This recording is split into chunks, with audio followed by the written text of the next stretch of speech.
ouvre tout de suite la page conso de Bon Baiser d'Europe.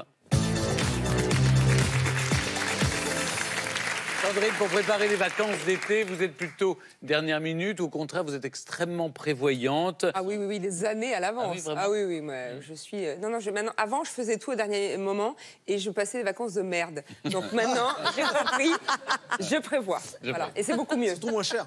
Oui. Et c'est moins cher. Bien sûr. Évidemment, c'est au dernier moment que les prix augmentent. Alors en France, les vacances d'été, c'est sacré. 70% des Français comptent partir en août.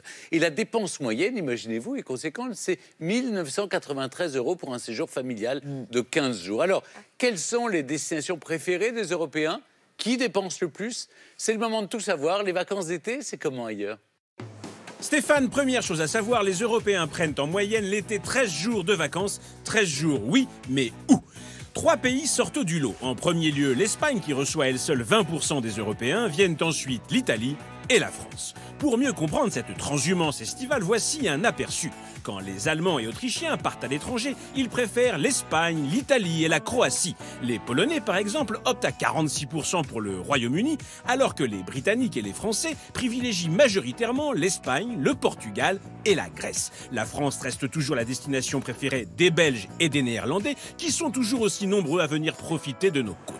99% des Luxembourgeois quittent le Grand-Duché pour leur congé contre 6% des Roumains. Oui, le Roumain reste chez lui. Les Espagnols restent majoritairement chez eux, les Bulgares choisissent la Grèce, les Hongrois l'Allemagne, les Maltais le Royaume-Uni, les Slovènes la Croatie. Bref, vous l'aurez compris, en été, l'Europe se mélange et pas qu'un peu.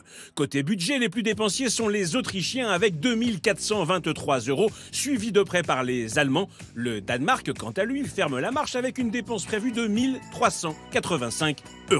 Si vous n'avez pas d'idée et que votre budget est réduit, voici la sélection des destinations les moins chères sélectionnées par l'agence de voyage Bon Baiser d'Europe pour passer une semaine de vacances tout compris.